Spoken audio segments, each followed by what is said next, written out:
Be about Stellar Blade. Stellar Blade, which I bought last week. And this game though, was on my wish list like for this year, right? Like it's one of the games on my radar. Stellar Blade though, I'm having a blast with it so far. Very fun. I like the art style of the game, the visual style of the game, and yeah. So the visual style of the game. So obviously, the main character Eve, they're going like for that sex appeal character, right? A very super sexy main character. I like the character, like the visual style of the character, and as well the different uniform sets you can put her in, and yeah, So the good thing about this game, if you played, the demo. So if you played the demo of the game and if you got so your a save point like in the demo carries over into the game, right? So the demo is only like an hour 20 minutes, right? Less than that, like 45 minutes.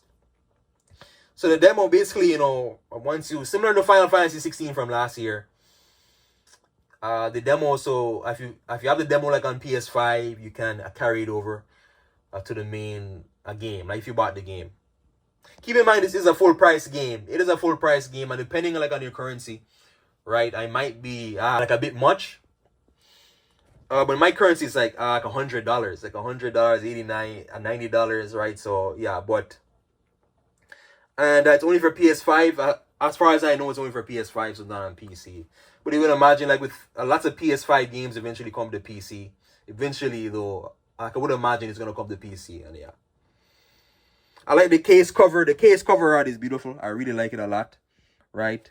I'm very big on like cover arts, like in cases, and yeah. And as with most games now, since the PS4 generation, there's no manual.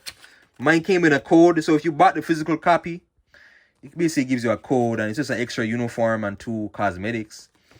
But yeah, So Stellar Blade, is like it is more of like a linear, semi-open world style game, right? You have like your main path, side quest, and yeah. And this video here, like, it's not gonna be a review on it. It's just gonna be like some sort of impressions on it. So for the most of the time, playing Stellar Blade, you're gonna be like engaged in combat, combat. So the combat, like it takes a lot from. It reminds me a little bit of like a Devil May Cry mixed with like a Souls game, right?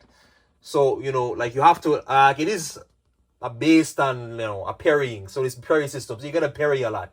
You gotta parry. You gotta time your parry, time your block, and yeah, it took me a while because I'm not used to these style of combats, right? Like where you gotta parry at the exact time, right?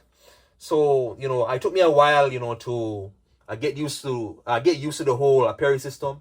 Now some areas in the game, so some enemies they attack quicker, so it's a lot easier to parry. Sorry, it's a lot harder to parry, right? Other enemies will attack slower. They're bigger and they're slower. You don't have to move around, and yeah. For the combat, like you kind of, I don't know what it is. Like for me, like when I play action style games, right?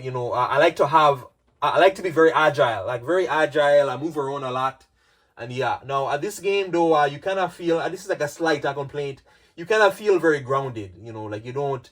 Your character like is kind of slow in how Eve moves, and yeah. I don't know if it's just the mechanics of the game or the physics of the game. Like sometimes though I can pressing jump and the character won't jump, and yeah, or I can want to dodge and the character won't dodge. So it's like this slight button a delay, right? But it rarely happens. It really happens. But your character moves very slow, right? I wish the character would be more agile, move around a lot faster, and yeah. But you also get like special abilities. You control special abilities, right? Or the special dodge abilities. So there's this dodge ability, like if you play the demo, you get it like in the demo. And so the dodge ability, so if you dodge at the right time, you'll teleport right behind the enemy. And you can attack the enemy from behind, and yeah. But you gotta time it right? There's even the last second slow-mo dodge, right? So, it's the purple aura move or whatever, where if an enemy attacks you like in a slow motion, right, you basically dodge. Are you dodging this cool slow motion effect? Plus as well, there is a beta skill. So beta skills are like these special moves where you do like a certain animation, this badass animation that will do extra damage, and yeah. Now the beta skill, so you gotta wait for them to replenish. you actually replenish them quicker if you parry on time. So if you do perfect parrying, you do, you will regenerate these skills quicker. And yeah, there's one skill I remember, the beta skill, where you can use your sword, and then the sword basically, acts as this, a projectile. So you do like these a cool ass projectile slashes, right? And yeah, very cool. There's also the one like in the demo, right? The one where it's like L1 triangle, this dangerous slash ability, right? Where you do extra damage. Very cool, and yeah. So Stellar Blade, like, it's just really about like all these, the parry system, blocking system, right? You also get these health stims, similar to if you play Star Wars Jedi Fallen Order, right? Where you have a certain amount of health stims that will basically give you more health, and yeah. There's other things too as well. There's stun grenades. There's other things too, like there's extra sword attacks, right? Special abilities that will give you extra damage like in each move. And so you also have, you have your main quest. And for the most part, the game is linear. So the first 3 to 4 hours the game is linear. You can backtrack to areas and to get more loot, etc. But the game eventually goes into the side mission. So eventually, once you get to the Zion City, you get to interact with NPCs. As with most open world games, you interact with NPCs, and then they'll ask you. Some of them will ask you for a certain side quest, right, or like help, and yeah. So the side quest is mainly centered around like this desert area. So a desert area, and you go through it, right, and you have to try and find certain collectibles. But there's lots of fetch questing, but there's one but some of the side quests they are important. For example, the tower side quest, where you have to restore all power to the area, otherwise you can't activate camps and phone poles. They're basically ways for you to save the game. So side quests though as well, the side quests, they're basically like that, a fetch quest. Some side quests that they're actually better. They give you more insight, like to the lore of the world, or to the lore of what's going on like in the Zion City, and yeah. So the camps, so like I said before, the camps are basically your save points or fast travel points. So there's the main camps. So the main camps, they have upgrade stations and uniform stations, right? A phone pole. So these phone phone booths or whatever, they're a way for you to fast travel. So you basically use them and then you can fast travel. I constantly trying to find these phone stations to gain as many fast travel points as possible. But again, like if you don't have, so in certain areas that you won't have a power, and if you don't have any power in certain areas, you can't activate the camp. And yeah, early on like in the game, like the camps are very easy to find. Basically, like in every area there's a camp. But as you get further into the game, right, the camps they get more scarce, right? But there's plenty of camps in the game, lots of camps, and yeah.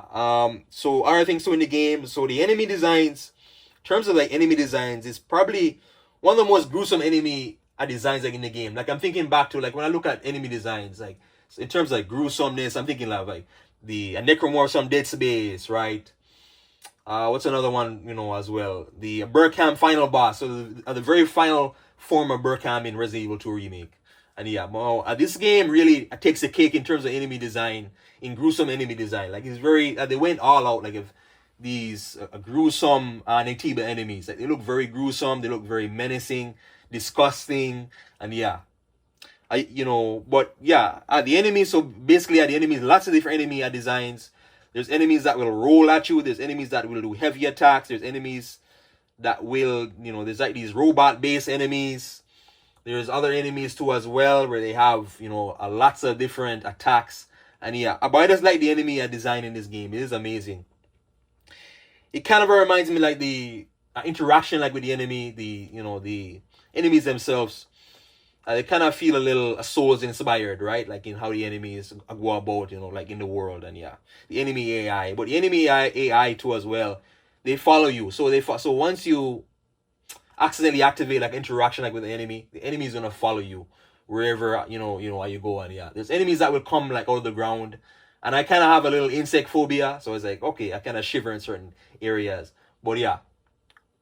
So enemies you have. So you have the bosses, our main enemies. You will have the main bosses. So the main bosses. So basically, there are certain bosses that are mandatory for you to get the alpha cores. So alpha cores, you gotta get them to progress like in the story. Like at a certain point in the story, you need the alpha cores. So enemies. So like I'm not great again. I am not great at parry based. So like at this parry based combat. But like as I play the game more and more and more, I get used to it. So the enemies, they're more, the main bosses, they're basically that. Like I gotta know the parry system very well, and you gotta know, the dodge system, right? Timing your attacks, the beta skill attacks, and yeah. So yeah, the enemies, the bosses, they can be challenging in terms of difficulty. So far, like where I am, I just defeated, what is it, Ataki or whatever her name is. I just defeated her. And there's other enemies too as well, right? There's the Juggernaut. There's the other enemies that I can't remember their name. But yeah, the enemies. Sorry, and the bosses, right? You really gotta know the parry system. That's the main thing, and the dodge system very well.